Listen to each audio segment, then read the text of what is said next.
Hermanos, abramos nuestras Biblias en Efesios capítulo 6.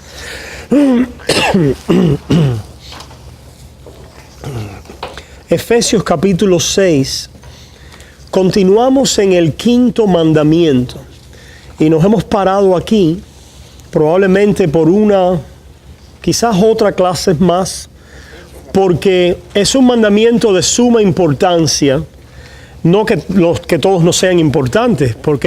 Pero ciertamente es un lugar, vamos a decir, estratégico en los 10 mandamientos o la ley moral. ¿Por qué? Porque es el primer mandamiento de la segunda tabla de la ley. ¿Recuerdan?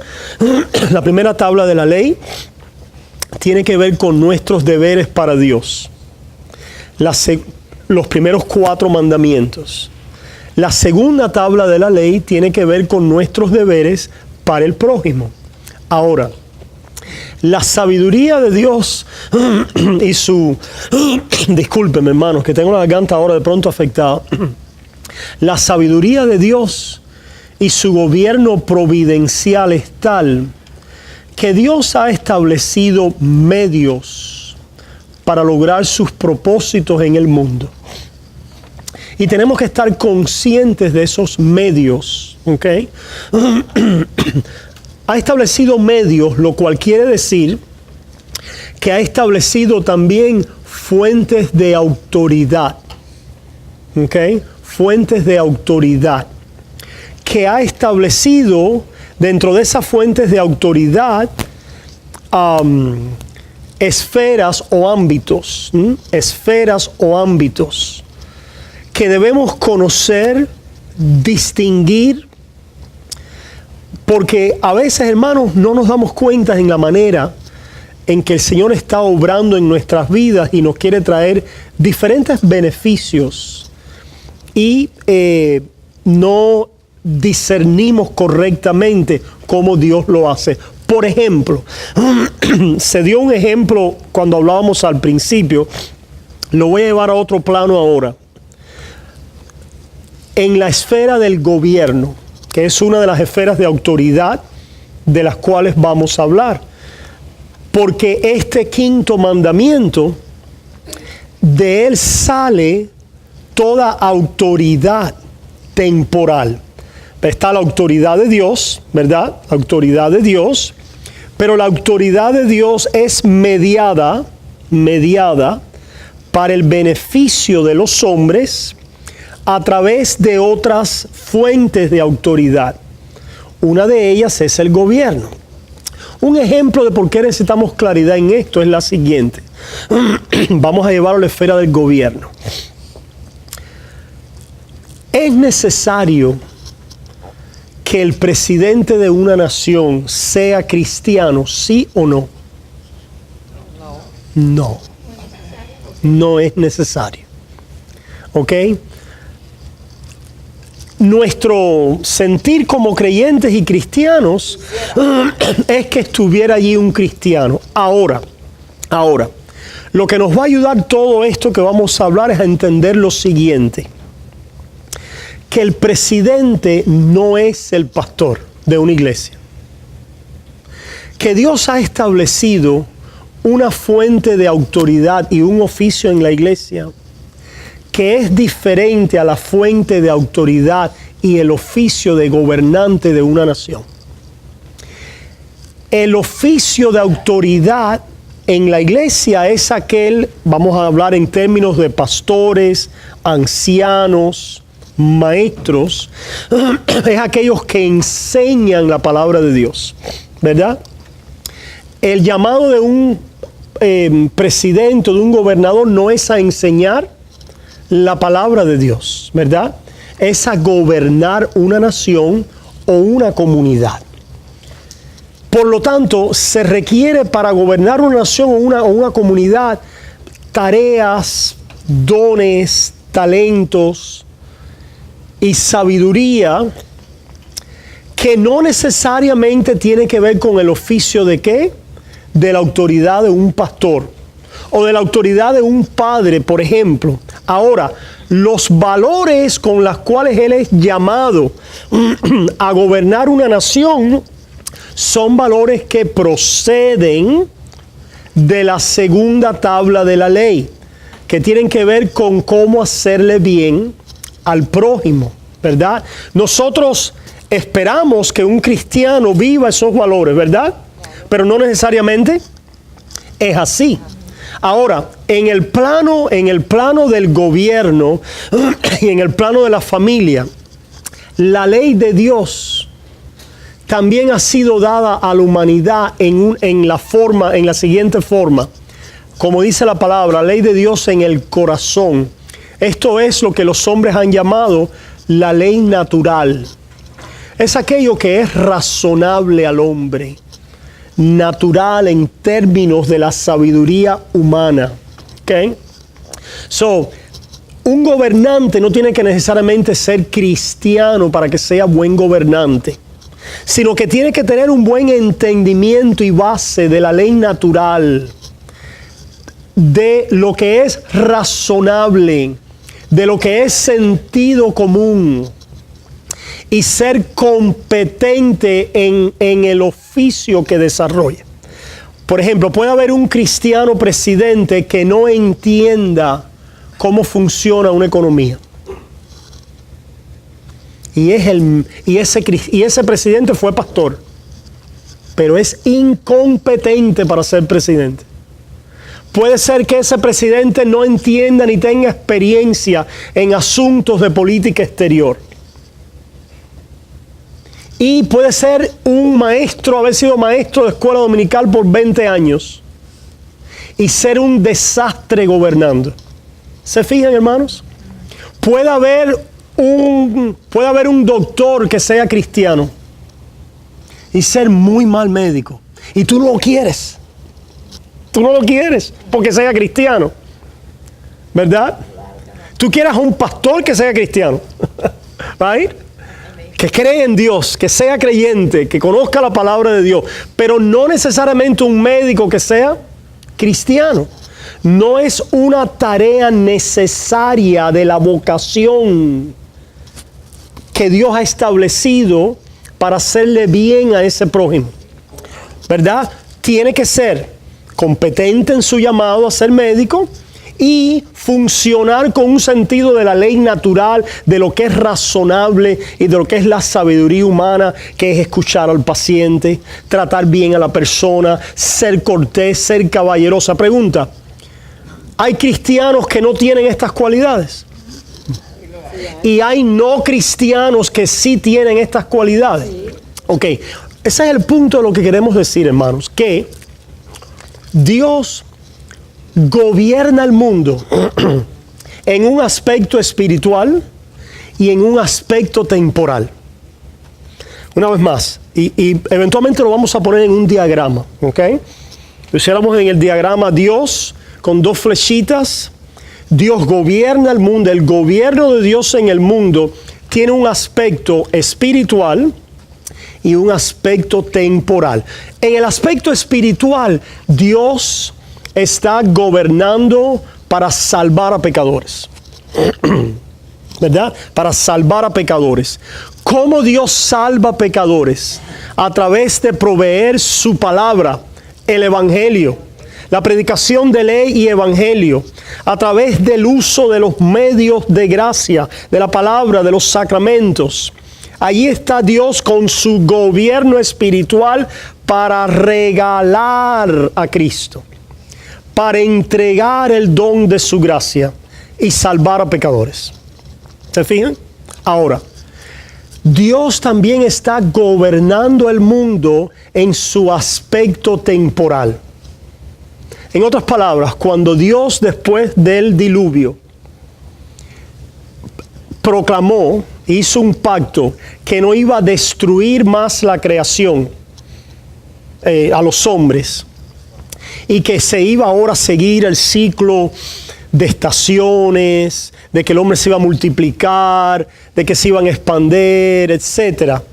Dios está involucrado allí en el mundo en un aspecto temporal para preservar la vida de los hombres, para que el hombre pueda florecer en lo material, en lo físico, en lo temporal.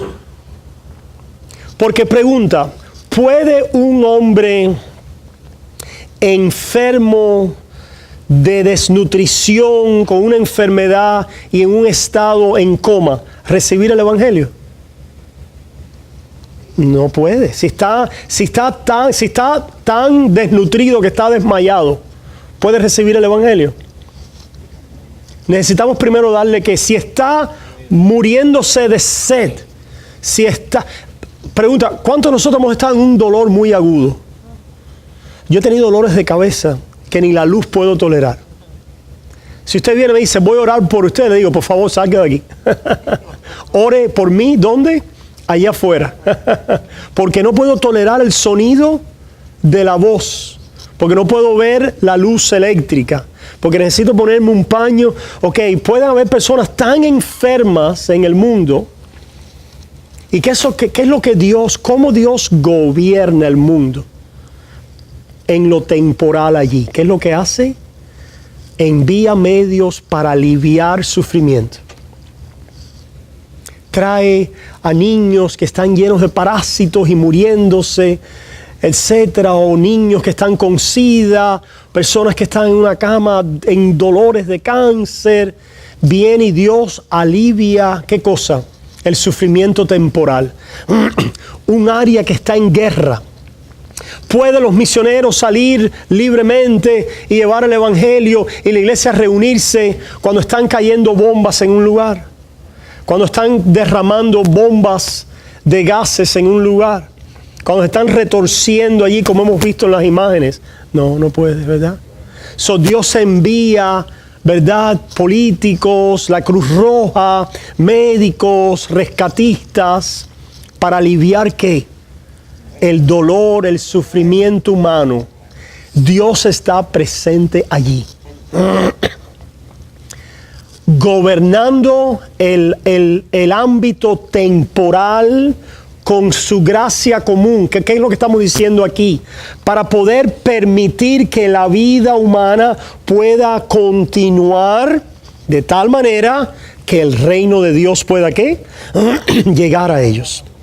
Trataba con una persona en estos días con una depresión terrible. ¿Cuántos han experimentado? No lo tienen que decir. Bueno, yo sé lo que es la depresión también.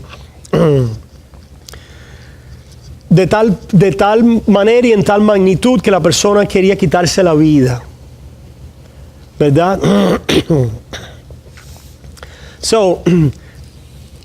Esa persona tiene un dolor muy grande. Porque nadie quiere quitarse la vida de una manera así, ¿verdad? Sino lo que hay es un dolor muy grande. Lo que la persona quiere quitarse es ¿qué? El dolor en la vida.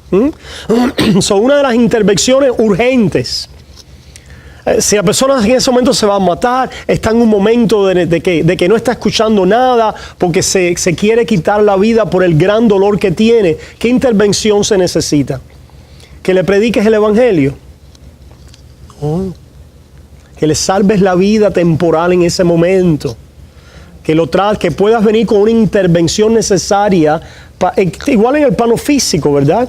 Para rescatarle su vida temporal. Que la persona pueda venir una vez más, ¿a dónde? A su juicio cabal. ¿Se acuerdan de aquel endemoniado? El hecho de que Cristo echara fuera demonios es precisamente, hermanos, una parte de este reino espiritual, pero que tiene un aspecto de lo temporal. Porque para que alguien pueda escucharte, necesita venir ¿a qué? A una mente que lo pueda hacer.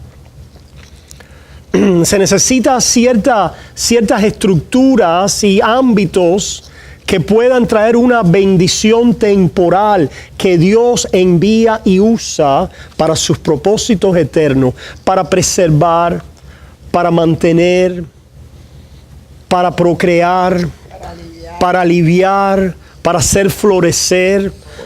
Una de las cosas con esa persona era simplemente el hecho de decirle, tu vida no es tu enemigo. Tú te quieres quitar la vida, pero tu vida no es tu enemigo. Es el dolor que estás experimentando. Y eso de pronto El pensar, no es la vida, yo no tengo que quitarme la vida porque mi vida no es el enemigo es ¿qué? Este dolor que yo estoy sintiendo. Bueno, hay ayuda para ese dolor. Ciertamente lo que queremos es que esta persona eventualmente pueda venir ¿a quién? A Cristo Jesús. Pero ciertamente hay ayuda e intervención temporal para la depresión. Gracias a Dios existe, ¿verdad? Por eso es que nosotros no proclamamos ven a Cristo para que no tengas más depresión. Hay cristianos que padecen. El gran Spurgeon padecía de depresión y había momentos que no podía predicar.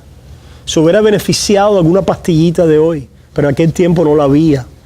A lo mejor tenía un imbalance químico en su cerebro. ¿Se fijan, hermanos?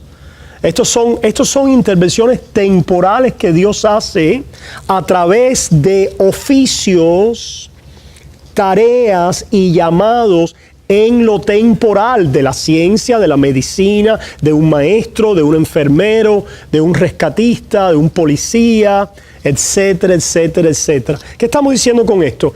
Que Dios gobierna el mundo en dos esferas, en lo espiritual y en lo temporal. En lo espiritual con su evangelio, para regalar sus dones, para salvar almas en el sentido eterno. Y en lo temporal a través de ámbitos, figuras, posiciones, vocaciones y tareas para aliviar, ayudar el sufrimiento, la condición humana, ¿verdad? Y de esta manera que el evangelio continúe, ¿qué?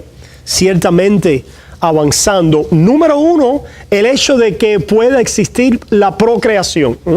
Cuando Dios en su gracia común dijo, no voy a destruir más al mundo, cuando Dios permite que a pesar de tantas guerras, el mundo todavía continúe y no se ha destruido, ¿es por qué?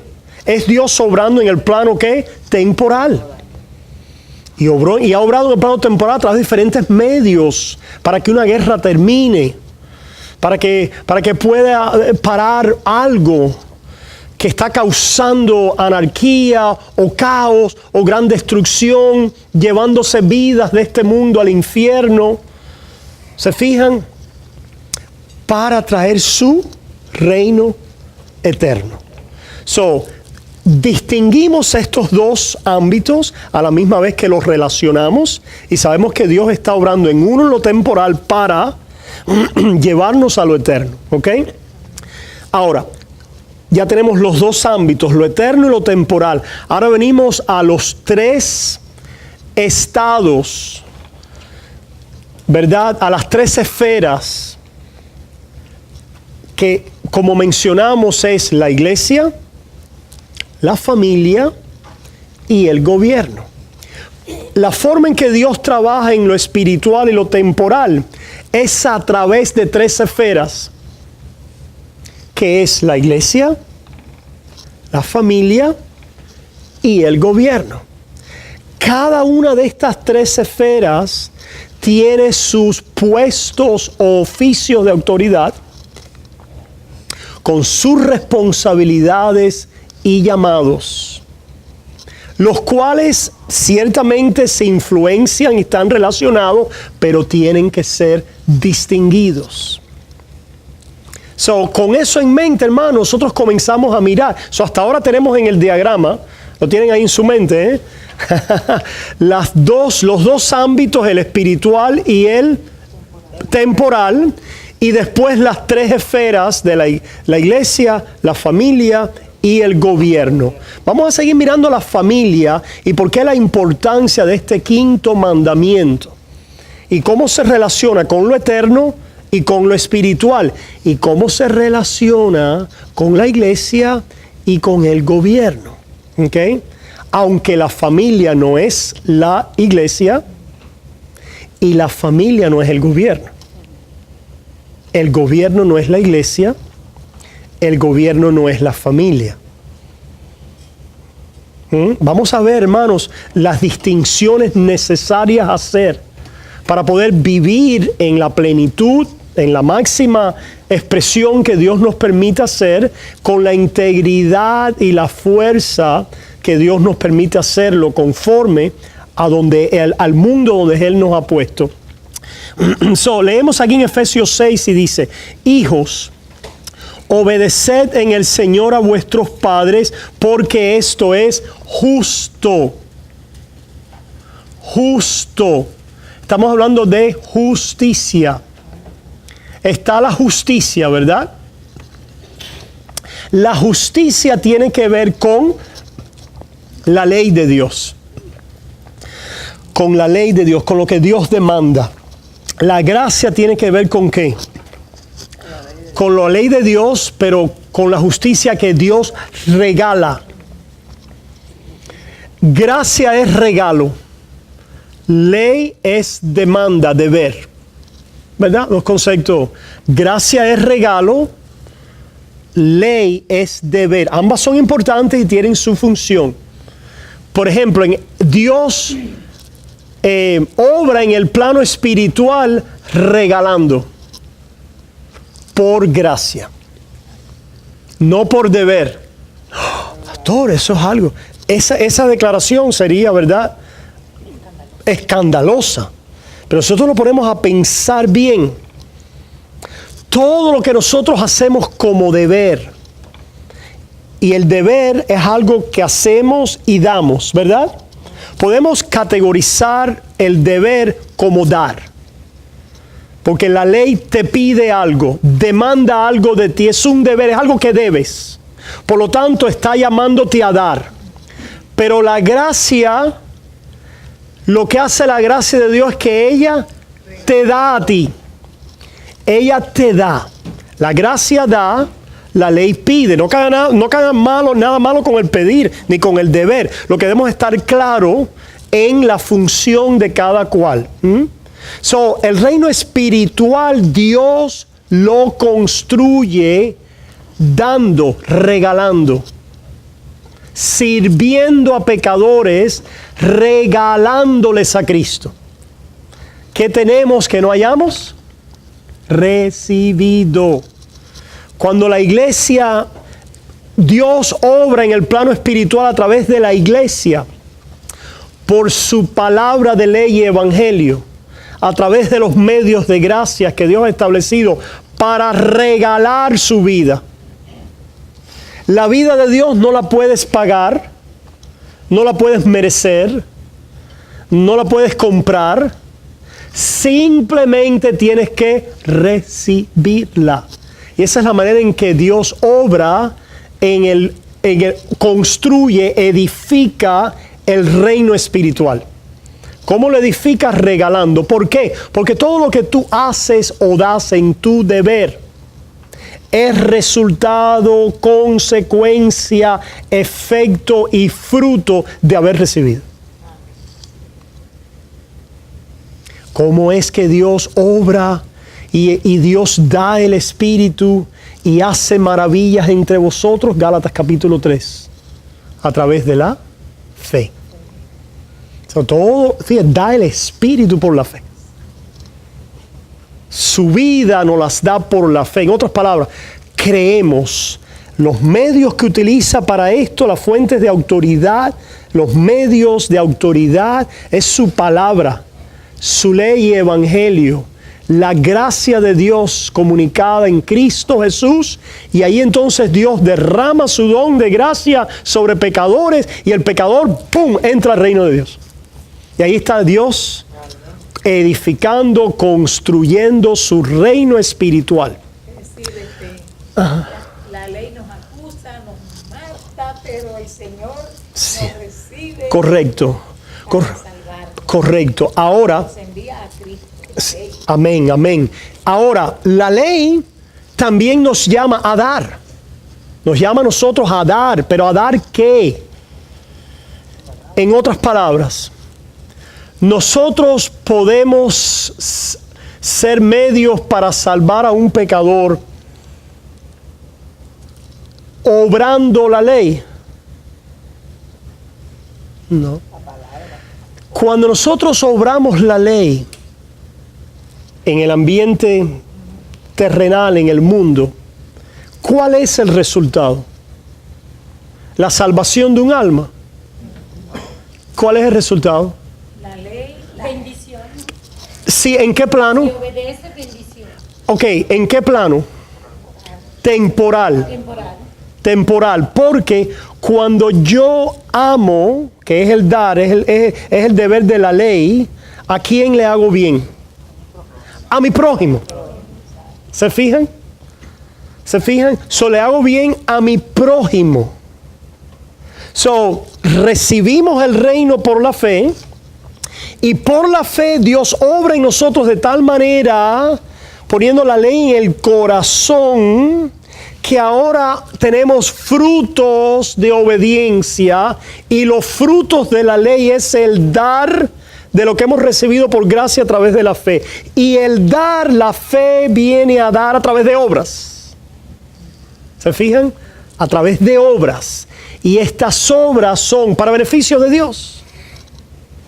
¿Necesita Dios algún beneficio? No, Dios lo tiene todo. Pero ¿quién necesita nuestras obras? Nuestro prójimo. Nuestro prójimo. ¿Se fija? Por eso les hice todo este panorama, este panegírico para explicar que Dios edifica, construye su reino espiritual a través del Evangelio, su palabra, o ley y evangelio, ¿verdad? ¿Ok? Ahora, venimos ahora al reino de la familia, o al ámbito, al estado, no, ¿qué palabra utilicé? Esfera. Ámbito para espiritual y la esfera de la familia. So, en la esfera del reino de Dios, en lo que respecta a construir su iglesia, Él lo hace regalando el reino. Regalando el reino, ¿verdad? En lo que respecta ahora a la esfera de la familia, Dios va a hacer algo. Y comenzamos a decir la semana pasada que lo que comienza a hacer ciertamente tiene un impacto temporal. ¿Por qué? Porque ahora nosotros como padres entregamos a nuestros hijos algo. La comida, ¿verdad? El abrigo, el techo. Le enseñamos a la higiene. Le enseñamos a bañarse.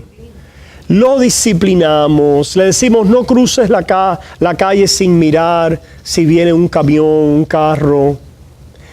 ¿Se fijan? ¿Qué estamos haciendo ahí? Estamos dando.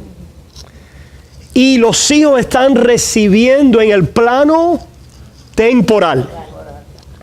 En el ámbito de lo temporal. Y Dios está ahí presente. Porque Dios quiere que ese hijo crezca y escuche el Evangelio. Y entre en su reino espiritual. Pero está Dios presente a través de una esfera que se llama la familia. Y de una autoridad que se llama padres. Y por eso este mandamiento con el cual comienza la segunda tabla de la ley, nos dice honra a tu padre y a tu madre. Ciertamente también nos llama amar, porque mi padre y mi madre son mi prójimo también. Pero recuerda lo que dijimos, la palabra honra tiene referencia a la fuente de autoridad. El hecho de que no solamente hay un prójimo, sino hay un prójimo en un oficio, en una fuente de autoridad, en una esfera a la cual yo necesito prestarle atención. Y Dios está presente a través de ese medio, de esa esfera, de ese oficio, de ese llamado. Por lo tanto, en esta segunda tabla de la ley, aquí Lutero dice, aprendemos a someternos a autoridad. El niño nace sometiéndose a Dios. ¿A quién se somete primero?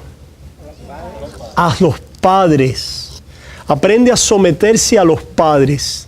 Y a través de los padres viene a entender la autoridad de ¿quién? De Dios. ¿Verdad? Viene a la conciencia, al uso de sus facultades, en conciencia para someterse a la autoridad de Dios. Por lo tanto, se fijan, ¿quiénes les van a enseñar eso? Los padres. Correcto. Por eso es honra. Y sigue, fíjate lo que sigue diciendo. Honra a tu padre y a tu madre, que es el primer mandamiento con promesa. Qué interesante. El primer mandamiento. Todos los mandamientos se pudiera decir que hay una promesa implícita en ellos, en términos de ley. Porque el hacedor de la ley vive eternamente, ¿verdad? En términos, el que hace la ley, en el plano de la ley, si alguien cumple la ley y la hace, recibe honra, gloria, inmortalidad, ¿verdad? Pero ninguno de nosotros la hemos cumplido, ¿ok? Pero la referencia a este primer mandamiento con promesa es que tiene referencia a autoridad, a conocer cómo Dios obra en el mundo a través de fuentes de autoridad y sus tareas y deberes y sus mandatos para nosotros y nuestros deberes para con ellos. Para que tus días se alarguen en la tierra, no es simplemente el hecho de que si tú obedeces vas a tener 80, 90 años. Está conectado a los medios. Por ejemplo, cuando Pablo dijo, si ustedes se van del barco, perecerán. ¿Se acuerdan? Dios podía salvarlos sin el barco, ¿verdad? Pero lo iba a salvar a través del medio ¿de qué? Del barco. Ese era el plan providencial de Dios de utilizar medios. ¿Puede Dios obrar por encima de los medios? Sí, claro. ¿Puede obrar Dios sin los medios? Sí, claro. ¿Puede Dios obrar en una vida donde no ha habido padre? Por supuesto que sí. ¿Ok? ¿Puede obrar Dios sin la medicina? Por supuesto que sí. Seguro. Pero Dios también elige obrar a través de los medios. Y estas son cosas que nos van ayudando a aclarar nuestra... No, yo no tomo medicina porque Dios me va a sanar. Pero caramba, si te ha puesto el medio para ayudarte a que el azúcar no continúe levantándose. Para ayudarte, para extender tu vida, para bajarte el colesterol. Muchos de esos medios están también ¿dónde? En la naturaleza. Son medios. Mira, tómate este cocimiento, ¿verdad? Estamos aquí apoyando también los medios naturales. Los medios naturales y también la apoyamos. Apoyamos. Tremendo. Ay, como a mí me gusta el quimbombó, caramba. Tienes que traerme un buen quimbombó. Amén, amén. Gloria a Dios. Se fijan, hermanos, se fijan. Detrás del quimbombó está Dios. Pero Dios va a usar el quimbombó. ¿Se fijan? Claro. En mi caso, Dios está usando el omeprazol de 20 miligramos y el lisinopril de 10 miligramos. Uno, ¿ok? Hermanos, ¿qué estamos diciendo? Que Dios provee medios, ¿verdad? No vamos a irnos en una tangente con eso. Vamos a volvernos más a las esferas de las cuales estamos hablando. Dios entonces provee padres que nos enseñan en el plano físico para preservarnos en lo temporal. Una de las cosas que Lutero dice, de una manera, esa forma en que Lutero, en su genio, en el sentido genio de común, del vulgo, ¿no? Él dice, oye, si tu padre no te hubiera limpiado tu caquita, hubieras perecido en tu estiércol. Algo tan sencillo. Podemos haber tenido padres muy descuidados. A propósito, la excepción para padres que nos abusaron, enfermos, que abusaron sexualmente, que destruyeron una vida, que marcaron, que abandonaron, ¿ok? Excepciones ahí con estas cosas. Pero por lo general, por muy descuidado que sea un padre, por muy distraído, por muy ocupado, por muy hasta a veces fuerte que sea, han cumplido una función básica en lo temporal. Y Dios nos llama a honrar ese rol, esa esfera, esa tarea. Es como el presidente. Nosotros podemos quizás no estar de acuerdo con un presidente en su política, en su persona, en su carácter, etc. Pero ¿qué es lo que nosotros decimos? Honramos el ¿qué? The office. ¿Cómo se dice en español? El puesto, gracias. Honramos, es decir, el presidente de los Estados Unidos está ahí presente. A diferencia de, no obstante, nuestra identificación con ese presidente, honramos el puesto de la presidencia porque acarrea un peso de autoridad. Lo mismo con los padres. Honramos, deferimos, respetamos el hecho de que Dios ha establecido esta autoridad. Y aunque haya habido padres muy malos y abusivos, ¿verdad? Esto nos causa dolor, esto nos ha dolido, nos ha afectado mucho, pero seguimos diciendo, pero esa autoridad es de Dios. Y la honro. Y Dios me trajo a la vida a través de ellos. Me dio la vida por ellos. Y llegué, ¿verdad? ¿Qué hacer con padres así, etcétera? Bueno, ciertamente eres llamado, número uno, a apartarte si te están abusando. Hay padres destructivos. Y tienes que poner una distancia, ¿ok? Ciertamente eres llamado a socorrerlos por virtud de que ellos son tu prójimo y por virtud de que son tu padre también. ¿Verdad? No nos convertimos ahora en sus enemigos porque no nos convertimos en el enemigo de nadie. Y somos llamados a hacerle bien aún a nuestros enemigos, o cuanto más aún a la figura paternal. Pero salvando las distancias y la necesidad de guardar la integridad de nuestras vidas, ¿ok? Pero con esas excepciones a un lado, podemos decir de los padres en general que nos han brindado un servicio por lo cual debemos estar siempre agradecidos, ¿ok? Sí. Dice que miremos a nuestros padres, que aún siendo malos, saben dar buenas dádivas a sus hijos. Vamos a ver dos versículos aquí. Vayamos a Proverbios 15. Proverbios 15, 20. Ya leímos algunos la semana pasada, vamos a leer algunos otros. Proverbios 15. Proverbios 15, 20. Dice, el hijo sabio alegra al padre. 15:20. El hijo sabio alegra al padre, mas el hombre necio menosprecia a su madre. ¿Qué quiere decir que el hijo sabio alegra al padre? Claro. ¿Y por qué hay ahí sabiduría? Porque nuestro Padre tiene nuestro beneficio en la mente, en el corazón. El hijo sabio alegra al padre no por un hecho de manipulación, sino por el hecho de que lo honra, le obedece, porque sabe que el padre está obrando para su beneficio. ¿Okay? Veamos qué dice Proverbios 20:20. Proverbios 20:20. Al que maldice a su padre o a su madre, se le apagará su lámpara en oscuridad tenebrosa. ¡Wow!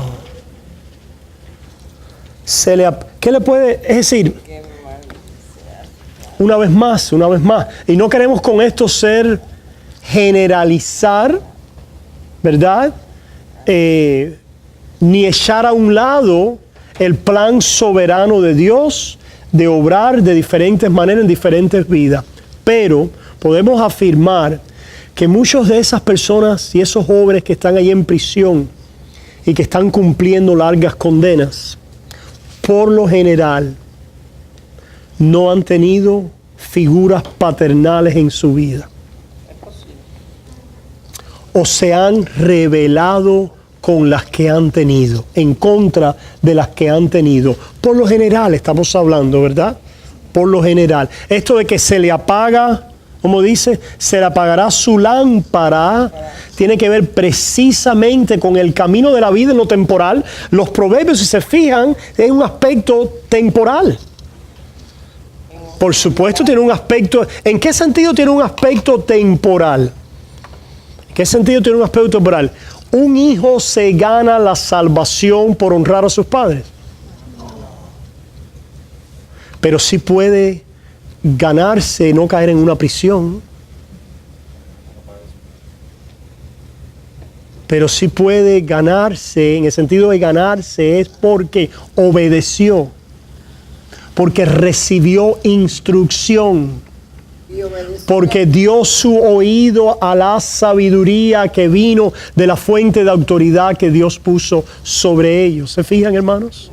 Hablamos de las malas compañías, hablamos del aspecto económico también la semana pasada, etcétera, etcétera. En ese sentido, hermanos, volviendo a Efesios 6, podemos ver en un aspecto, en lo aspecto temporal, para que tus días se alarguen sobre la tierra. ¿Se fijan? Tus días se alarguen sobre la tierra. Lutero decía, por esto es que hay muchos hijos que terminan en el patíbulo o en el verdugo, y hablaba del hangman, ¿verdad? Terminan sus vidas porque terminan apartándose de sus padres, de su familia, rechazando toda autoridad. ¿Cuál es su fin? La prisión, el patíbulo, la muerte. ¿Se fijan?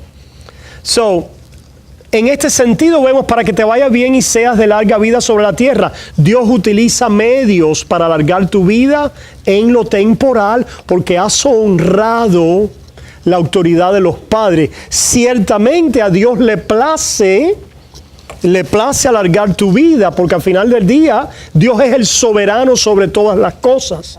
Porque tú puedes obedecer a tus padres y que te coja un carro en la esquina, ¿verdad? Tenemos que saber que esta es la enseñanza de la palabra, pero no deja de tomar en cuenta los aspectos soberanos, providenciales de Dios. Donde yo quiero poner el énfasis aquí, porque yo creo que es donde está, no es el hecho de que si tú honras a tus padres, no vas a tener un accidente, o no te va a llevar un cáncer temprano. ¿Te fijas? Quizás muchos lo toman en esta manera.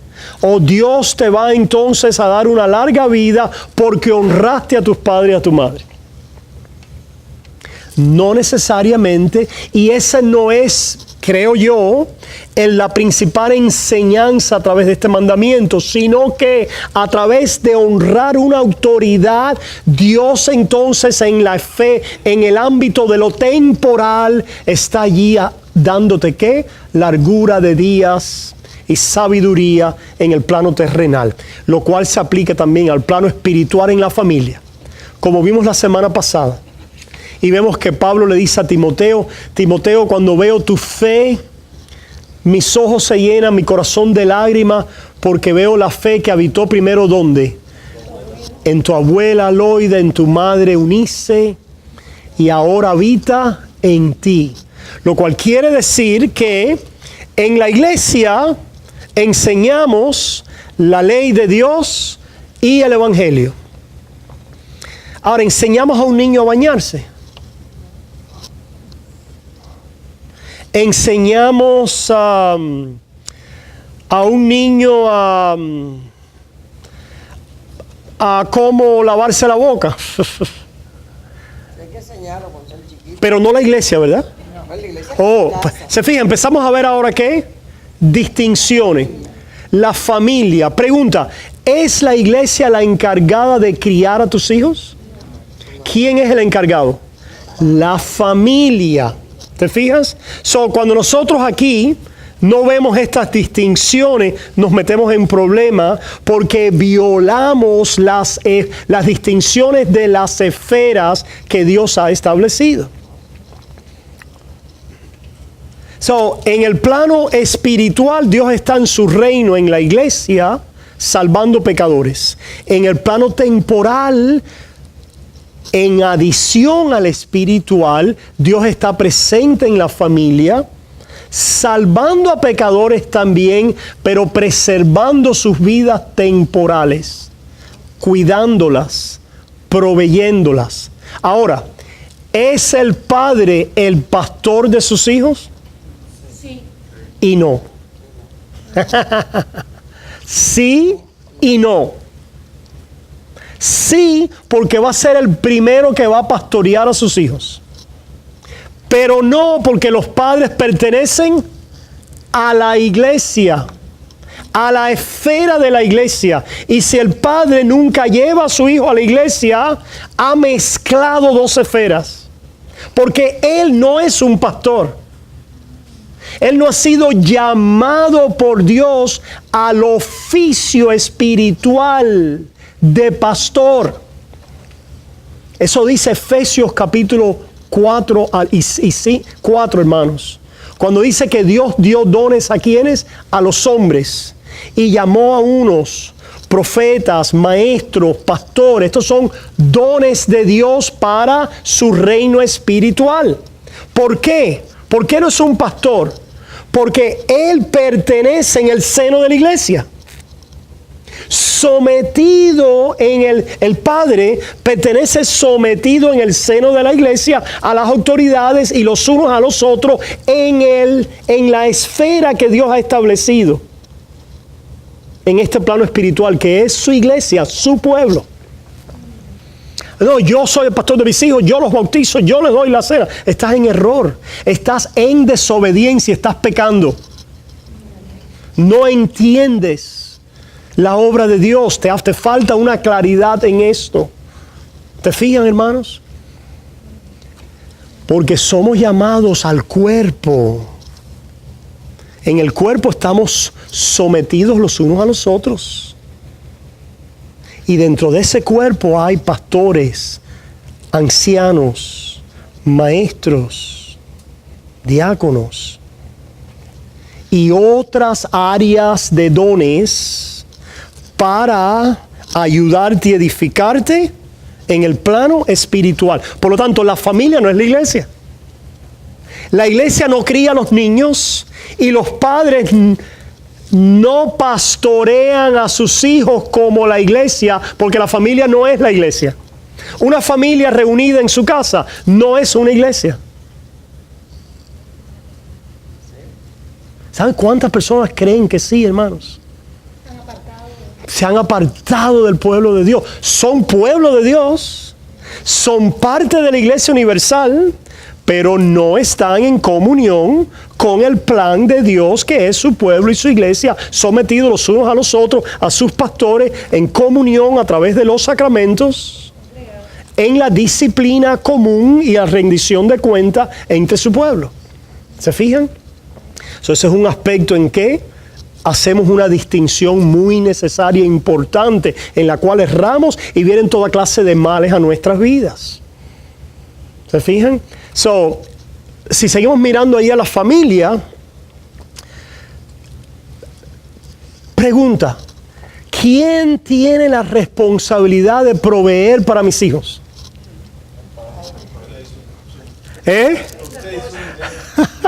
Claro. Oye, si yo te digo a ti, de ahora en adelante tú me das el 40% de tu sueldo para sostener a mis hijos. Pregunta, hermanos, ¿es la responsabilidad del gobierno sostener económicamente a mis hijos? Oh, wow, esto puede venir como algo, ¿verdad? No lo es. Sería injusto. Leamos un pasaje, hermanos. Vayamos un momentico allí a Primera de Timoteo. Primera de Timoteo. En Primera de Timoteo 5 se nos dice allí lo siguiente. Primera de Timoteo 5:8 dice: Está hablando, hermanos, está hablando de asuntos de la iglesia en términos de proveer para las viudas que son viudas, ¿verdad? Etcétera. Pero de pronto ahora Pablo introduce esta enseñanza. Dice 8, 1 Timoteo 5, 8, porque si alguno no provee para lo suyo, está diciendo, va a poner un poquito más arriba, a ver. Vamos a leer en el versículo 3. 1 Timoteo 5, comenzando en el 3. Honra a las viudas que en verdad lo son. Qué interesante, honra otra vez, ¿verdad? Cuando ustedes vean la palabra honrar, es que hay una fuente de ¿qué? De autoridad. Quiere decir que esa viuda ha funcionado en un rol de autoridad. Quiere decir, a propósito, ¿para qué es la autoridad, hermanos? Para que todo el mundo le sirva a ella. ¿Para qué es la autoridad? Para dar servicio a otros. Ciertamente ocupa un poder, pero las autoridades abusan su poder cuando en vez de servir a otros se sirven a sí mismos. Es la corrupción de políticos, la corrupción de pastores, la corrupción, etcétera, ¿verdad? Cuando nos servimos a nosotros mismos, las fuentes, comenzando con Dios. Yo no vine para ser servido con Cristo, sino para servir. Y Él es la primera fuente de autoridad. Amén. La autoridad es un canal para servir, para dar. ¿Se fijan? Dice, honrar a las viudas que en verdad lo son, pero si alguna viuda tiene hijos o nietos, aprendan estos primeros a ser piadosos para con su propia familia. ¿Qué está diciendo aquí, hermanos? Claro. Que son los primeros que tienen responsabilidad ahora para con sus padres, que se han ocupado de ellos. Pregunta, ¿quién debiera ocuparse de tus padres? Yo. Oh, ya. Tú. Los hijos. Pregunta, ¿debiera el gobierno ocuparse de nuestros padres? Dice, ¿debiera la iglesia ocuparse de nuestros padres? Ahora, vamos inmediatamente a añadir, lo que no hemos llegado allá, vamos despacio en todas estas áreas para poder discernir qué es la justicia. Justicia que se aplica a diferentes áreas en el mundo. ¿Verdad? Si un hijo o un anciano no tiene padres o queda huérfano o queda viudo y no se puede valer por sí mismo, debiera haber alguien que lo socorra. Ok, si nosotros como iglesia vemos una situación así, ¿no deberíamos correr a socorrerlo? Supuesto que sí. Ahora, si esa viuda, si ese huérfano, si ese necesitado, ese enfermo, no está siendo socorrido por nadie, ciertamente vamos a hablar del plano del gobierno. Y pregunta, ¿debiera el gobierno desentenderse de aquellos que no están siendo socorridos, ayudados, que no tienen a nadie en una necesidad? ¿Debiera desentenderse de ellos? No. ¿Qué pasaría si un gobierno se desentiende de sus, que no tienen fuentes, ¿verdad?, que los puedan ayudar y que no pueden ayudarse a sí mismos? ¿Qué pasaría? ¿Cómo estuvieran las calles? Llenas de agonía, todos tirados, muriéndose en las calles, de hijos allí desamparados, de muchachos vagando por las calles, como vemos en muchos países. Es un caos social y presenta un gran problema para la sociedad. Por lo tanto, creemos que el gobierno tiene allí una responsabilidad, pero tiene la responsabilidad de criar a todos mis hijos. O de ocuparse de tus padres cuando tú estás aquí vivo, hábil y capaz. No la tiene, ¿verdad? Cuando lo hace, estamos en un asunto de injusticia social. Dice, mira lo que sigue diciendo. Mas la que en verdad es viuda y ha quedado sola, espera en Dios y es diligente en súplicas y oraciones noche y día. Pero la que se entrega a los placeres viviendo está muerta. Manda también estas cosas para que sean irreprensibles. Versículo 8. Porque si alguno no provee para los suyos y mayormente para los de su casa, ha negado la fe y es peor que un incrédulo. Ok, que ha negado la fe aquí no quiere decir que si ahora un hijo ha sido mal hijo y no se ha ocupado de sus padres, se va a ir para el infierno. Ha negado la fe en el sentido de las implicaciones de nuestra fe para con el prójimo y para con aquellos a quienes debemos honrar, en el sentido práctico de lo que debemos hacer y dar y le debemos a aquellos a los cuales le debemos honra, ayuda, verdad y cuidado, etc. En ese sentido es que está hablando aquí. Nadie se salva por ser un buen hijo o por ser un buen padre, ni pierde la salvación por dejar de ser un buen hijo o por dejar de ser un buen padre. Pero se fijan ustedes aquí la implicación de condena en el sentido temporal, social, práctico. Por ejemplo, cuando la palabra condena o juicio no siempre tiene un sentido espiritual y eterno. Cuando Pedro se apartó allí en Antioquía de los creyentes y estaba disimulando con los judaizantes, dice Pablo, era digno de condenar. No está diciendo que era digno de ir para el infierno, sino que era digno en aquel momento de ¿qué? De enjuiciar, de decir está mal, eso no está bien, es injusto, ¿verdad? De poder exponer aquello que no estaba bien. En este sentido, es como estamos viendo aquí el hecho de que si alguno no provee para lo suyo. ¿De quién es la responsabilidad entonces de proveer? Para nuestra familia, los padres. Y de proveer para nuestros ancianos, los hijos. Pero es naturaleza humana que si alguien lo hace por mí, ¿yo qué? Me quito de eso arriba. Me saco el cuerpo, ciertamente. Hermano, esto es la esfera. Ok, a propósito, en el plan, yo quiero llevar al gobierno, no sé si voy a llegar hoy, pero en el plano de la familia también existen otras autoridades. Por ejemplo, era práctica en el mundo antiguo que unos padres que quizás no sabían leer o escribir contrataran a un tutor o a un maestro para enseñar a sus hijos.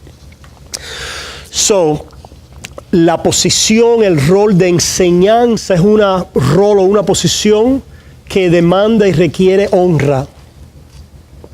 Honra. Los que nos han enseñado en la vida. Podían haber así posiciones en la... ¿De dónde sale entonces este llamado a la enseñanza del hogar?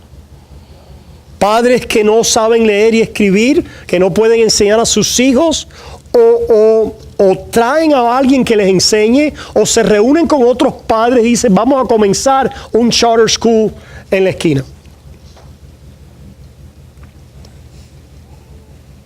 Lo traje a lo moderno, ¿verdad? Pero se reúnen 15 casas en la villa, en el poblado, en la colonia de Virginia, en el 1545.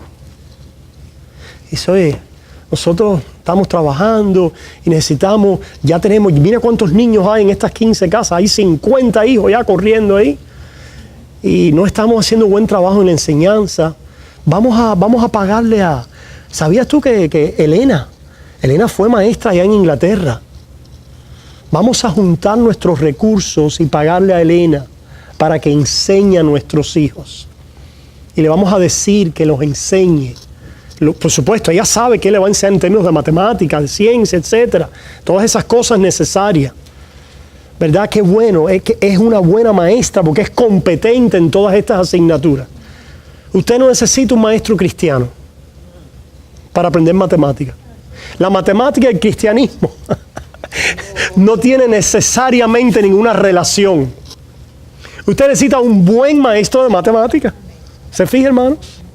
Un maestro competente. Bueno, sí, que bueno que pueda haber una persona en la sociedad que aparte de eso tenga valores cristianos y sea maestro. Gloria a Dios. Pero se fijan la distinción entre lo eterno y lo temporal. El maestro no tiene que ser cristiano.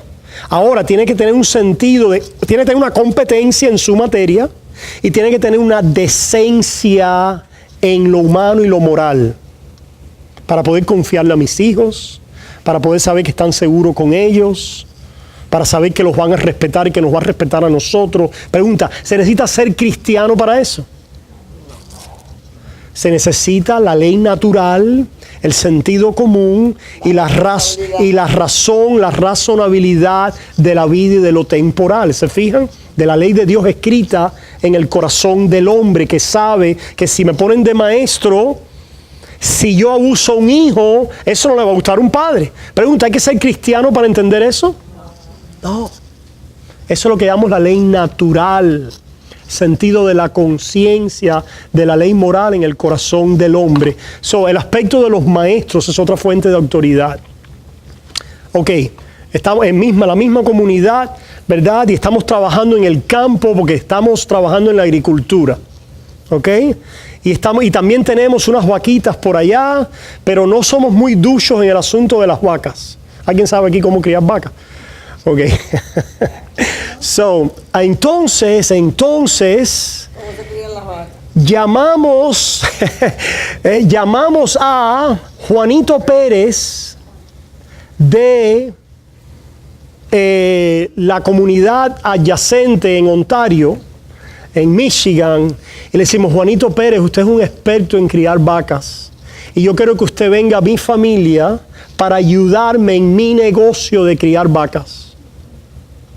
O en nuestra comunidad tenemos un negocio allí comunitario entre varias familias, tenemos una empresa y necesitamos a alguien que nos ayude a desarrollar esta empresa.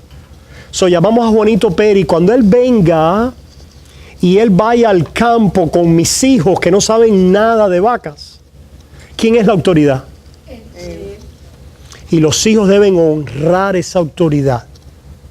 Porque él es el que tiene la competencia, el conocimiento. ¿De cómo hacerlo? Y no solamente en las vacas, sino yo cuando le digo a Juanito Pérez que se porten bien mis hijos, pórtate bien con Juanito Pérez, porque él está ahora en mi lugar. Traemos al plano moderno. ¿Cuál sería el plano moderno, esta otra área de autoridad? Que la Biblia dice, siervos ser ¿qué? A sus amos, nuestros empleadores. Nuestros empleadores, honramos a nuestros empleadores porque es lo que han tomado un riesgo en algún área de negocio, porque es lo que tienen un conocimiento en algún área en particular, porque han desarrollado una profesión o un oficio y nosotros ahora trabajamos bajo su autoridad y ellos nos van a pagar un salario. Si nosotros deshonramos eso, ¿cómo nos va a ir? Como les está yendo tristemente a muchos que no han honrado. Ok, salvamos las distancias y las excepciones. Hay economías malas y momentos muy difíciles para trabajo. Pero esto no quita de que hay una autoridad que se llama amo o maestro o empleador. Y si nosotros no la honramos, ¿dónde vamos a quedar parados? Trabajo, sin trabajo. Y de pronto, y si sigues así con ese patrón, ¿cómo vas a quedar? ¿Qué vas a pasar? ¿Cómo vas a dar de comer a tus hijos, a tu familia? ¿Cómo vas a proyectarte en la vida en el plano temporal? ¿Se fijan? Porque al final del día, ¿a quién le corresponde proveer para su casa? A ti. A ti. Y proveer para sus padres después. A ti como hijo. ¿Se fijan, hermanos? Hemos visto diferentes fuentes de autoridad a las cuales le debemos honra. Lo debemos amar también. Amar es hacerles bien a todos. Pero la honra es el trabajar bajo autoridad, recibiendo un rol que Dios ha establecido en diferentes esferas necesarias para Él gobernar lo espiritual y lo temporal conforme a sus propósitos eternos. Finalmente venimos al gobierno. Y lo vamos a ver después en Romanos capítulo 13. Pero para dejar una pincelada, dice que el gobierno lleva la espada para castigar al malhechor. Para castigar al malhechor. So, ¿cuál es el rol principal, primordial del gobierno? Criar a mis hijos. Proveer para mi familia. Pero cuando nosotros estamos en el trabajo y vienen una banda de bandidos a robarnos las vacas, si no hay, a propósito, si no hemos establecido una autoridad y viene una banda de bandoleros a robar, a matar y a violar a mi familia, ¿qué debo yo hacer? Defender a la familia. Por supuesto. Por supuesto. Si no, eres peor que un crédulo, porque no estás proveyendo para la defensa ¿de quién? De tu familia. Por supuesto, cuando vivimos en sociedad, en comunidad, ¿verdad? Las necesidades son tales en cuanto al peligro social que necesitamos una policía que nos pueda profesionalmente, ¿verdad?, ayudar contra problemas policíacos en la sociedad con la espada. Con la espada. Cuando hay un disturbio bajo un problema climático y quieren salir bandidos a saquear, a violar, a robar, a matar, ¿qué debe hacer la policía? Dejarlos. Dejarlos sería injusto.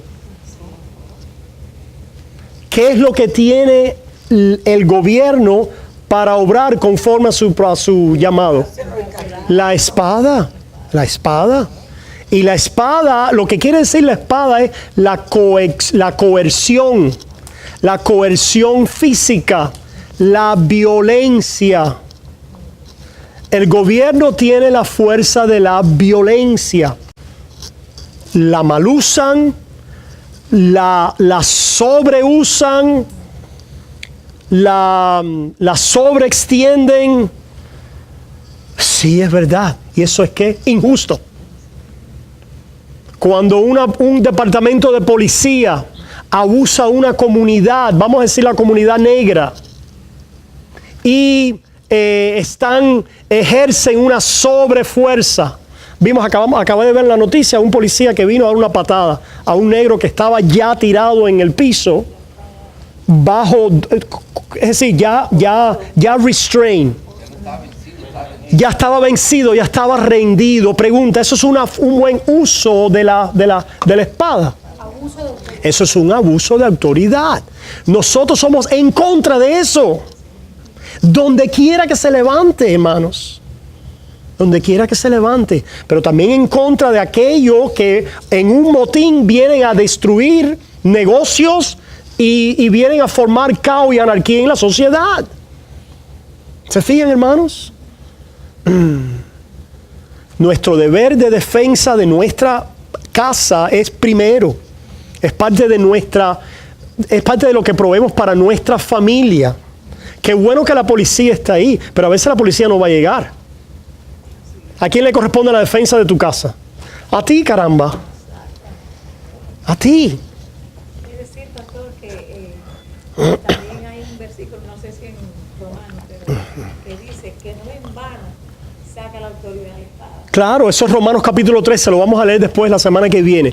Ahora, hermanos, no solamente está el aspecto policíaco, cuando de pronto va a venir de otro país un ejército a invadir tu tierra. ¿Qué es lo que tiene el gobierno para defender su territorio, su pueblo y nación? El ejército. El ejército. So, se usa el ejército. Cuando le preguntaron a Juan el Bautista a unos soldados, ¿qué debemos hacer? No le dijo, dejen el ejército porque eso no está bien, un pecado. No les dijo eso.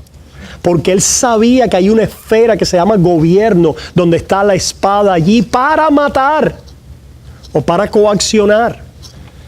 ¿Verdad? En este caso, el ejército. ¿Ok? Ahora,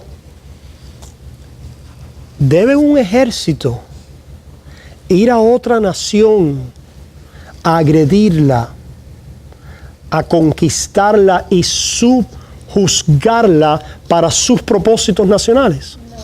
Eso es injusticia, mal uso del ejército, y también lo condenamos. Hermano, empezamos a ver aquí que hay asuntos que parecían que se van a la derecha y otros se van a la izquierda y tenemos que estar claros en esto, porque nosotros tenemos una justicia por la cual vivir. Ciertamente a veces los asuntos no son tan claros y tan blancos y negros, asuntos en la sociedad, pero somos llamados a poder pensar y meditar en esto, para no ser simplemente llevados de una plataforma partidista o simplemente de una corriente ideológica. Vivimos en este mundo y nos identificamos de diferentes maneras, pero nuestra alianza es con los valores del reino y en el aspecto temporal, como la ley de Dios nos enseña a vivir en este mundo. ¿Qué queremos decir con esto? El imperialismo es un pecado. Pastor, el imperialismo yanqui. No te creas ese cuento. Estudia la historia para que veas qué es imperialismo, ¿verdad? El nazismo es un pecado. El fascismo es un pecado. El nacionalismo es un pecado. Son maneras en que afectamos o al prójimo o a otra comunidad o a otros países con simplemente objetivos de rapiña y de subyugar y de esclavizar. ¿Se fijan? La esclavitud, por ejemplo. ¿Qué negocio tenían tanto Inglaterra como España como aún los Estados Unidos en ir a África a intercambiar, a tratar, a esclavizar africanos y traerlos a este país o a otros países, a España, a Cuba, a las colonias? Esto es injusto, hermanos, y todo en nuestra fibra debe decir, estamos en contra de eso. Si hubiéramos vivido ese tiempo, debíamos como iglesia haber dicho, esto está mal. Y como ciudadanos en el mundo decir, eso está mal. ¿Se fijan? No somos llamados a ser quietistas. Tenemos un llamado a la justicia, pero tenemos que tener cuidado, porque esa justicia corta con una espada de dos filos.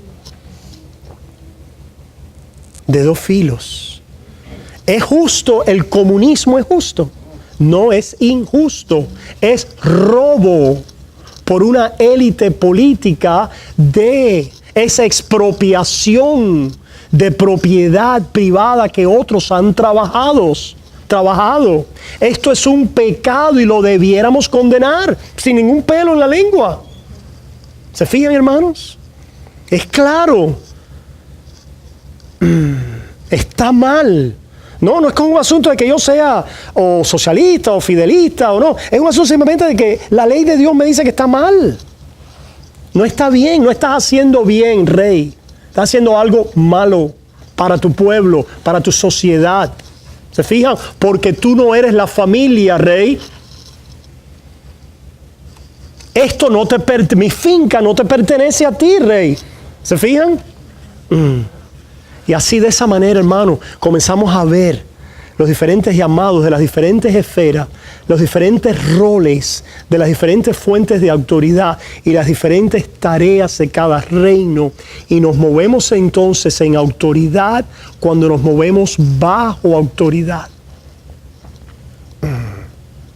De esta manera servimos en el mundo. Terminamos con esto. Tu servicio en el mundo y tus buenas obras tienen que ver en la forma en que tú vives en cada una de estas esferas, en cómo tú das en cada una de estas esferas. ¿Y a lo que recibe? Recibimos de Dios. Sí, en el plano humano y temporal recibimos los unos de los otros, es correcto. Por ejemplo, cuando tú tomas una mesa o una silla y le haces ¿cómo se llama? Upholstery. Le haces lo que tú estás trabajando ahora, ¿cómo se llama eso? Le haces la tapicería, ¿verdad? Y una persona se sienta en esa silla cómoda donde tú pusiste tus manos. Eso es una buena obra, hijo.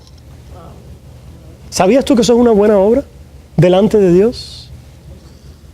Porque está haciendo algo útil. Claro, en lo temporal Dios está allí. Si ahora Daniel no puede tocar el piano, lo cual él tiene un llamado a servir a través de la música, pero ahora Daniel es músico, pero no tiene un llamado a servir como músico. No todo músico tiene un llamado a servir como músico en la iglesia. Caramba. Fulanito está pecando porque no está utilizando sus dones para la iglesia. ¿Pero quién dijo eso? ¿De dónde viene eso, hermano?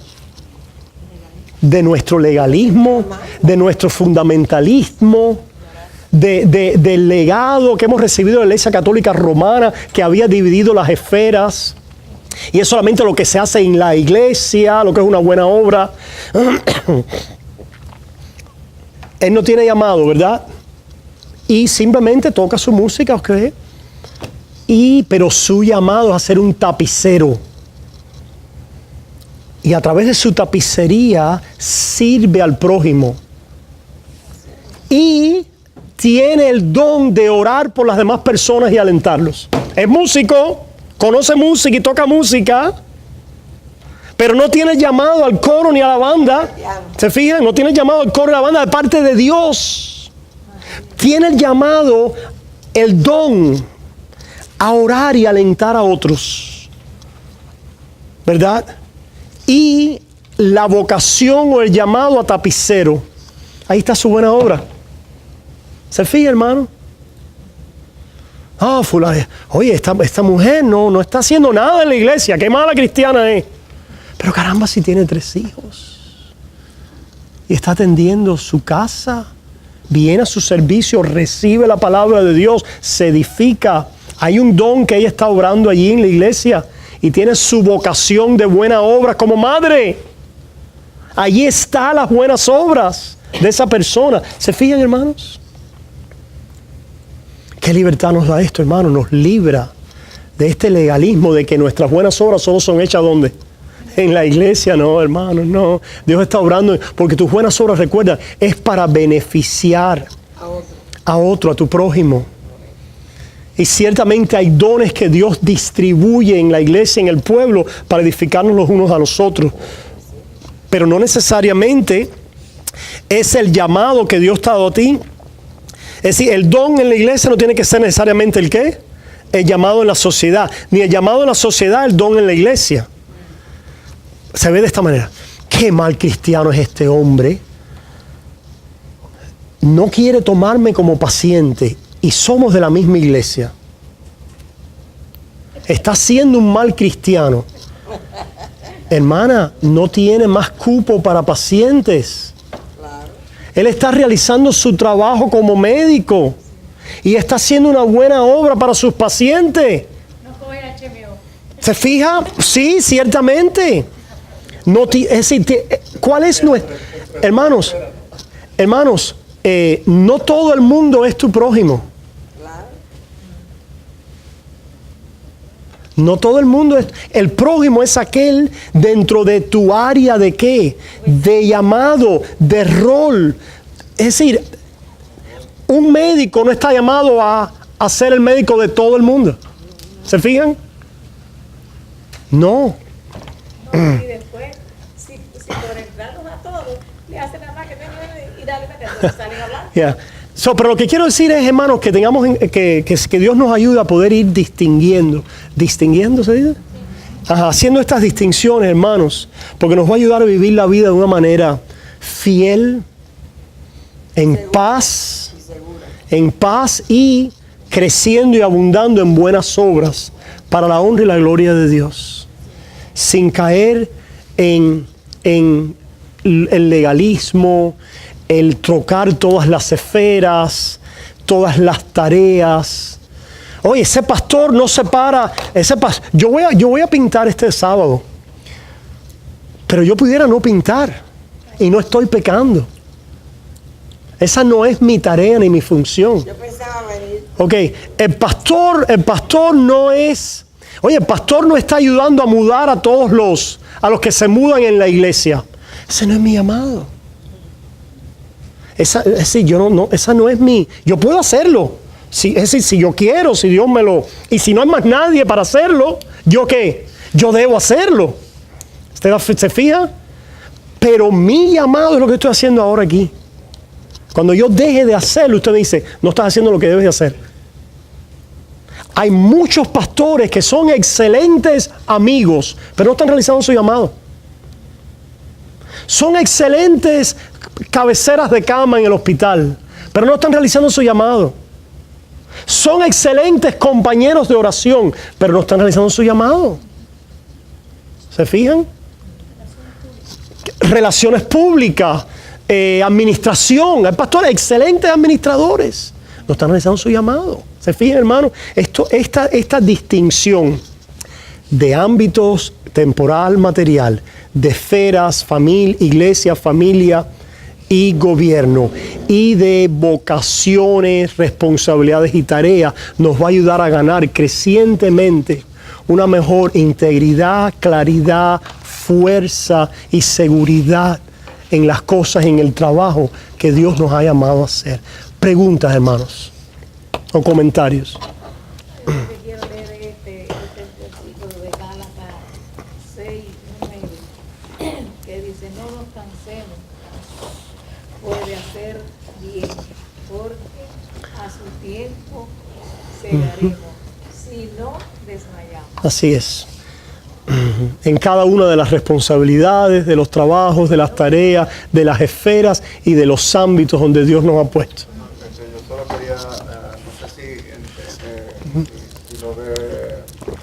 si lo comprendí cuando usted hablaba de la familia, que no es la iglesia. Estamos hablando de un plano de congregación, no es la congregación, porque en sí es la iglesia. Sí, la iglesia universal. Okay. Es decir, la iglesia universal es todos los creyentes del mundo. Pero todos los creyentes del mundo, ¿por quién son pastoreados? Por Jesucristo, ¿verdad? Pero ¿quién es el pastor de los creyentes del mundo del área de Westchester? ¿Quién es el pastor de los creyentes del mundo de Crete? ¿Cómo se dice? Cuando Pablo le dice a Tito, vete a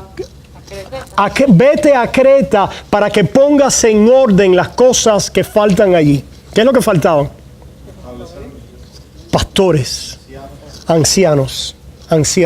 Estaban en desorden, no había ancianos. Había iglesia quizás en casa, pero no estaba el orden de la autoridad que Dios ha establecido en la iglesia, que son los ancianos. Los que tienen el llamado, la autoridad, el don de Dios para realizar esta labor. No quiere decir que no haya personas que no puedan enseñar. Todos debemos enseñar. Todos debemos pastorearnos unos a los otros. Pero no todos tenemos el llamado a pastorear, a enseñar, a predicar y a administrar la iglesia local de Dios de Creta. Se reunieron los ancianos en Efeso. ¿Quiénes eran? ¿Las personas mayores? No, los pastores de esa área, junto con Pablo. No necesitamos pastores. Están equivocados, hermanos. Esto es un defecto en el pensamiento de muchos que trae desorden a sus vidas y falta de crecimiento, madurez y edificación. A veces viene por rebeldía, a veces por trauma, a veces por situaciones pasadas. Pero cuando alcanzamos una madurez espiritual y vamos creciendo, entendiendo estas cosas, nos entendemos que a lo mejor podemos cambiarnos de iglesia. Que a lo mejor necesitamos un pastor con el cual nos identifiquemos mejor, pero no abandonamos el plan de Dios, ni las autoridades cuales debemos honrar y someternos y estar en ellas, en el cuerpo. Yo me someto en la iglesia como pastor. No es que yo tenga que someterme a un pastor. Yo en mi llamado como pastor me someto a Cristo en mi función y en mi relación de coyuntura con ustedes. Ustedes tienen otros llamados y diferentes dones. Ustedes se someten, nos sometemos todos como coyunturas en el sentido que nos servimos los unos a los otros a través de los diversos llamados. Yo te sirvo con la predicación, tú me sirves etcétera, con cualquier cosa, con una oración, una ayuda, ayudándome a administrar, un plato de comida, etcétera. Ok, mi llamado entonces es a cumplir mi función y a recibir en el cuerpo. y a estar en esa conexión de rendición mutua. Porque si mañana yo te ofendo, yo soy parte del cuerpo. Pero si tu iglesia es tu casa, ¿dónde estás tú sometido? ¿En qué contexto de comunidad local bajo las autoridades que Dios ha establecido? Como cuerpo sería un cuerpo raquítico porque una iglesia. Ciertamente, Dios no quiere decir que Dios no obre allí, porque Dios obra en todo tipo de situaciones donde no hay orden, porque al final del día Él obra poderosamente y providencialmente a través de su palabra, aunque las cosas no estén en su ideal ni en su orden.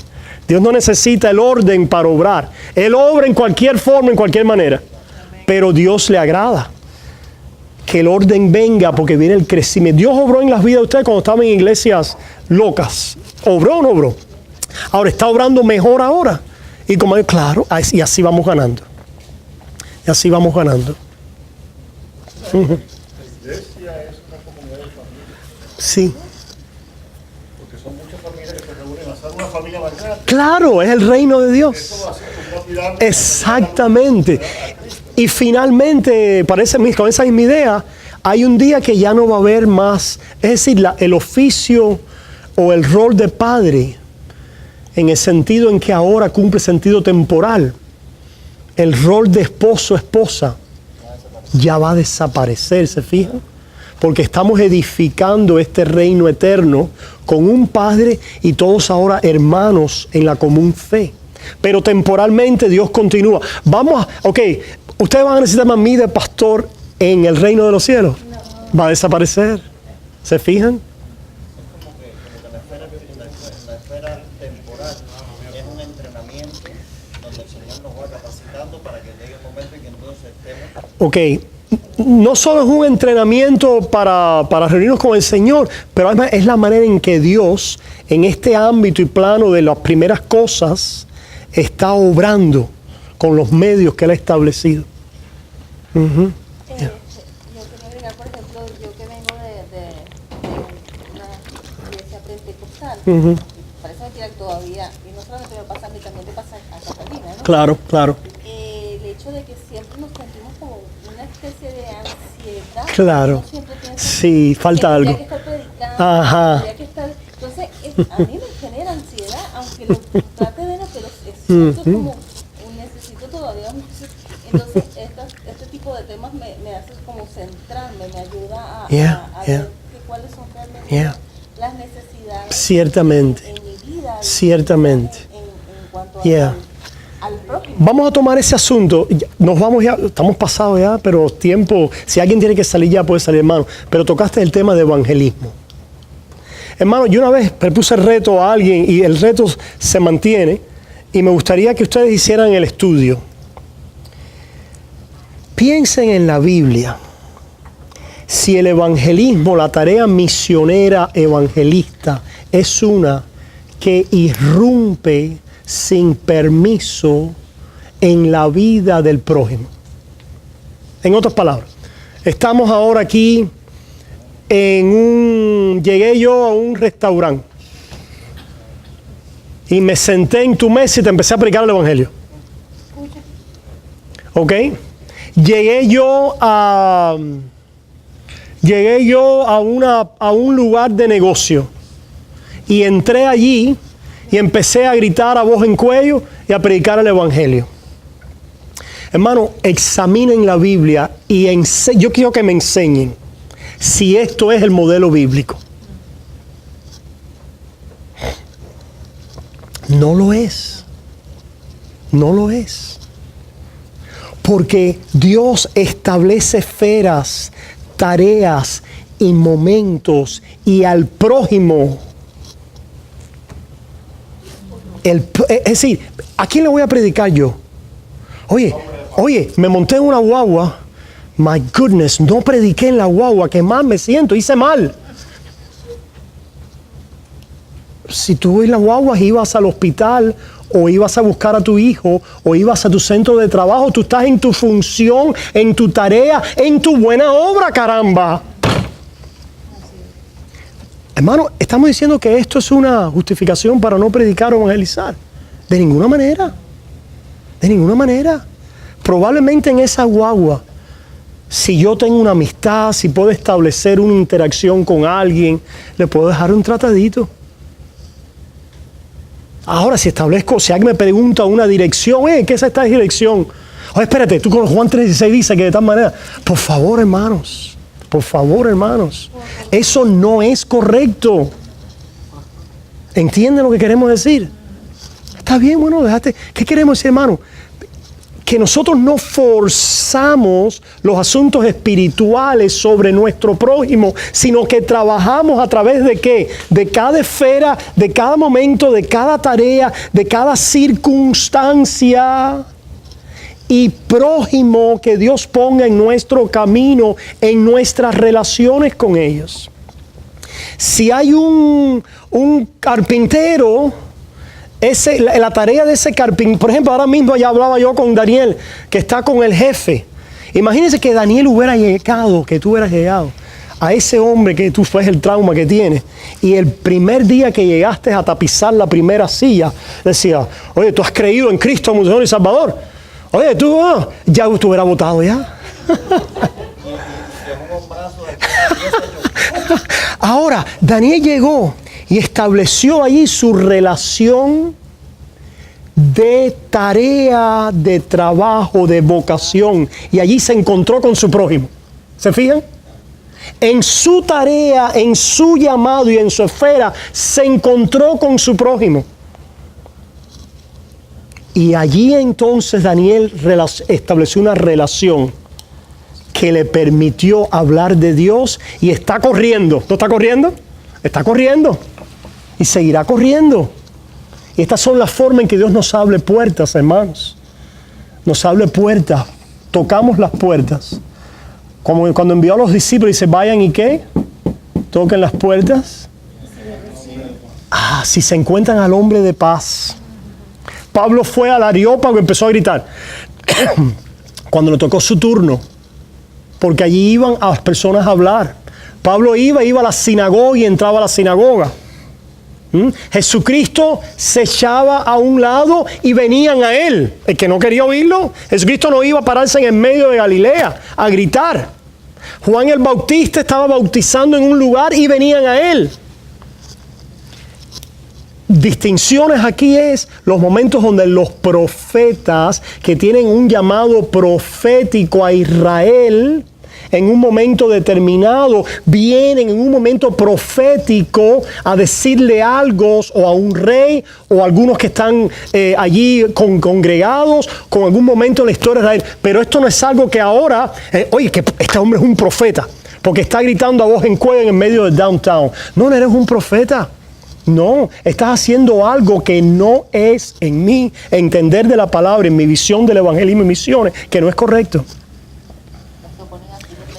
Pregunta, ¿Dios puede utilizar eso? Por supuesto que sí. Dios lo usa todo. Dios puede hablar a través de un asno, pero no es que lo correcto. ¿Se fijan? Ahí terminamos, hermanos. Yo tenía un amigo que decía, si Dios utilizó a un burro que te utiliza a ti, no quiere decir nada. Que Dios les guarde, hermanos, que Dios nos guarde, nos acompañe. Ya oramos. Oramos. Padre, gracias por esta noche, tu misericordia. Gracias, Padre, por tus bondades en nuestra vida. Te necesitamos, Señor. Ayúdanos a ganar cada día más el celo de tu palabra. Y por nuestra posición y llamados en las áreas, en las esferas y vocaciones donde nos has puesto. Ayúdanos a ser fiel. Gracias por el Evangelio y nuestra vida. En Cristo Jesús confesamos que hemos pecado, que hemos fallado, que no hemos hecho lo que nos correspondía hacer, que aun cuando hemos hecho la tarea, siervos inútiles somos. Oh, gracias por Jesús. Por el Rey, el Maestro, el Padre amante, el Esposo, el Rey de Reyes, Señor de Señores, el que es todo y en todo, de quien recibimos la vida por gracia a través de la fe. Bendito eres, gracias por tu perdón, Llévanos hasta nuestros hogares, danos el descanso y llévanos mañana de vuelta a nuestro campo de tarea, de trabajo y de buenas obras en Cristo Jesús, para honra y gloria de tu nombre. Y el pueblo de Dios dice, amén y amén.